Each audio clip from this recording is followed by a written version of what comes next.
मोशी येथील कचरा डेपोमध्ये इमारत दुर्घटनेला आज चौथा दिवस आहे. चौथ्या दिवशी सुद्धा सध्या हे रेस्क्यू काम आहे ते सध्या सुरू असल्याचं पाहायला मिळतं. या ठिकाणी पाहतो की सध्या जे बचाव काम आहे ते सुरू आहे. एकंदरीत पाहिलं की आज या ठिकाणी बचाव कार्य सुरू असताना 3 जण दिसल्याची माहिती सध्या समोर आलेलं पाहायला मिळते.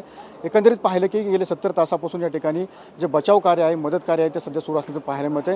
कारण की जो कचरा आहे तो कचरा त्या बिल्डिंगमध्ये आला आणि ती बिल्डिंग सध्या कोलमडलेली पाहायला मिळते आणि त्या बिल्डिंगच्या खाली जवळजवळ 7 ते 8 जण अडकल्याची माहिती मिळते. त्यामधील 3 जण सध्या दिसल्याची माहिती एनडीआरएफकडून आपल्याला मिळालेली पाहायला मिळते. त्यासोबत त्या ठिकाणी असलेला एक लॅपटॉप आहे तो सुद्धा या ठिकाणी आढळून आल्याची माहिती सध्या एनडीआरएफकडून मिळालेली आपल्याला पाहायला मिळते. कारण की ज्या पद्धतीने पाहतो की सध्या 70 तास उलटून गेलेत आणि हे जे काम आहे ते सध्या सुरू असल्याचं पाहायला मिळते. पाठीमागच्या बाजूने पाहतो की सध्या एनडीआरएफची टीम असेल ती टीम खरं तर कटरच्या साहाय्याने जे पिलर आहे ते कापून आतमध्ये प्रवेश करताना पाहायला मिळतात. मात्र एकंदरीत पिलर कापले जर बचाव कार्य करणारे जे पथक आहे त्यांच्यावर सुद्धा कुठेतरी धोका उद्भवू शकतो आणि याचमुळे या बचाव कार्यामध्ये सध्या अडथळे निर्माण होत आहे. आणि आपण पाहतो की आज चौथा दिवस आहे. चौथ्या दिवशी सुद्धा या ठिकाणी जे बचाव कार्य आहे ते बचाव कार्य सुरू असलं. मात्र एकंदरीत आपण पाहिलं की आज या ठिकाणी एनडीआरएफच्या पथकाला 3 जण दिसल्याची माहिती सध्या समोर आलेली आपल्याला पाहायला मिळत आहे. कॅमेरामन सुशांत राऊत सह मी सुनील दिघे, TV9 मराठी, मोशी, पिंपरी चिंचवड.